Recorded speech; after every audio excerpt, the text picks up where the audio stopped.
I was never really a runner. The way I see running is a gift, especially when you have stage 4 cancer. I'm Anne. I'm running the Boston Marathon, presented by Bank of America. I run for Dana-Farber Cancer Institute to give people like me a chance to thrive in life, even with cancer. Join Bank of America in helping Anne's cause. Give if you can at BofA.com/supportAnne. What would you like the power to do? References to charitable organizations is not an endorsement by Bank of America Corporation. Copyright 2025.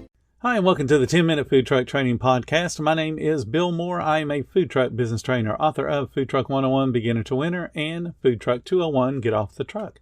This podcast is all about helping you start and grow your food truck business. You guys know you set the tone for your food truck. That tone can create a great day or it can create a disaster.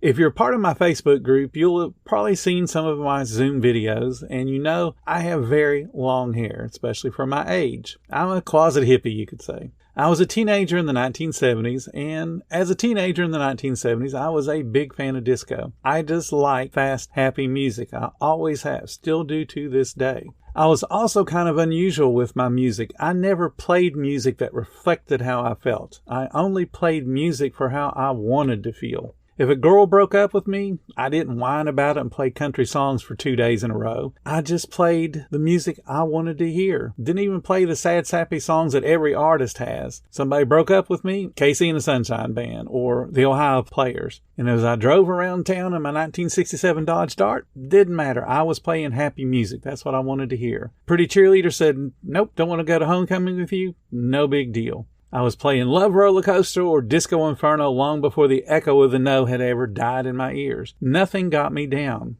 I mean, seriously, how could anybody be sad listening to Casey and the Sunshine Band? So what does this have to do with food trucks? It has everything. Way back in the disco era, I learned how my mood impacted the crew. And I wasn't even a manager at that point. I was just a lowly crew person. And apparently, people looked up to me. Had no clue. Whenever I closed the restaurant, the closing team knew we were getting out as quickly as possible because I didn't want to be there 1 second than necessary, 1 second longer than necessary. We closed at 11, we were done by 11:30. And then we were out doing something by midnight. That's just what we did. So one day I came to work and I had been listening to a live version of Get Down Tonight that I had recorded off of Dick Clark's New Year's Rockin' Eve a couple of days before. And they go into an instrumental section where the whole band is dancing and just having a great time. And I just love the bass line of that particular instrumental section. Just love it. It's one of my favorite things to listen to even today. So without realizing, I walked into the restaurant. We had a series of 2-seat tables down a long hallway that led to the bathrooms. And I sat down in one of the chairs waiting for the appropriate time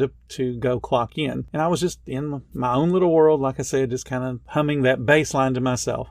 I said hello to the 2 other closers that we had and sat down at the table behind them. And they were chatting to each other. And then one of the girls said, and she said, Bill is in such a good mood. It's going to be a really good night tonight. And that struck me as odd. I was thinking, why does my mood matter to them? Because, I was always a shy, quiet person, and I always did the work that was expected of me. I did things as quickly as I could, and I would still be the same person, same speed, I just didn't think my mood mattered. But then I remembered there would be days that I didn't listen to the music but right before I would come to work. There would be days when I would just let the radio play whatever was on. There would be days when I would listen to a baseball game. And those days, I would be in my shy mood, and I would kind of mumble a greeting as I came in. I would still get the work done, but there was no enthusiasm for the task at hand, no matter what that task was. And I started to put it all together. I was the person with the most experience on the night shift, even beyond the managers. And then I got to thinking, I'm there 40 hours a week. And actually back then I was there 44 hours a week. Because back then in Kentucky, you could work 44 hours before they had to pay overtime. So they would schedule me 44 hours a week. And the crew people, they saw me more frequently than they saw the managers. Since the managers back then hated working nights because that was just a horrible shift to be on. So they would split the 7 nights.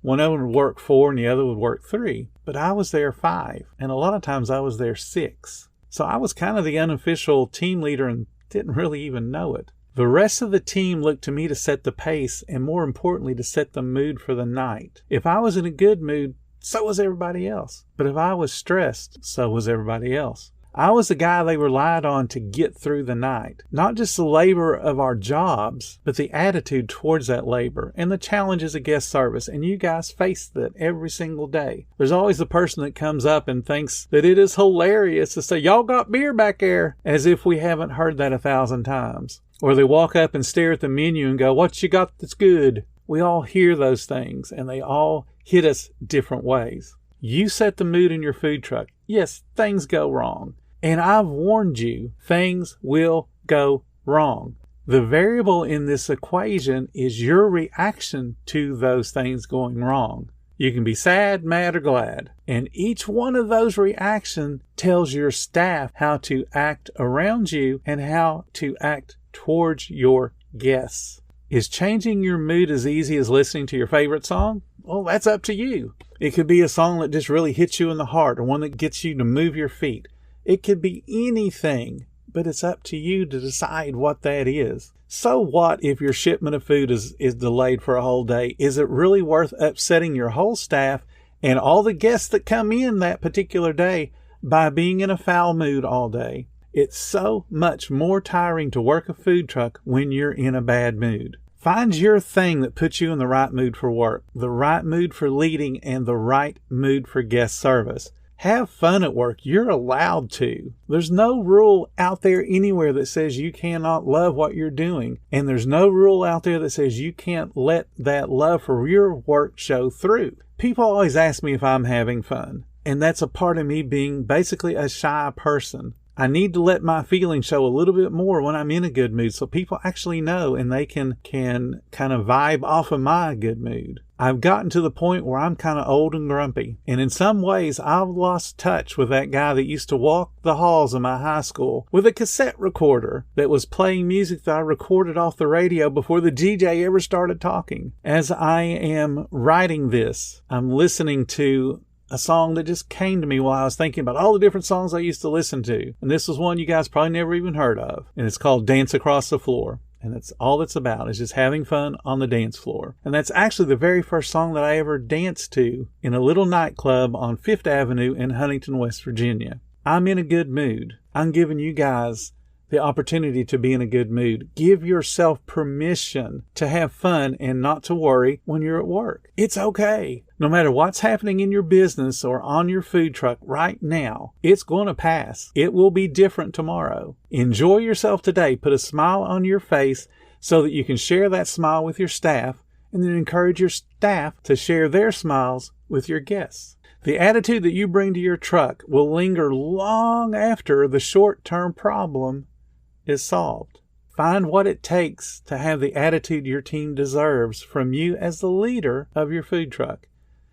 You will make more money and have a whole lot better time doing it if you'll just find the thing that ignites that little fire to keep your attitude awesome for the day. Thank you so much for listening to the 10-Minute Food Truck Training Podcast. If you're finding all the information helpful to your food truck business, please become a monthly supporter of the podcast. Just hit the support button or follow the link in the description. Every little bit does help keep us going. Join our Facebook group. It's called Food Truck Training. We have a whole bunch of awesome members at all different levels, from brand new beginners to decades-old veterans. They all have your back when it comes to helping you with your food truck. And again, thank you for listening. Come back tomorrow because you know I got plenty more to say when it comes to helping you and your food truck business grow.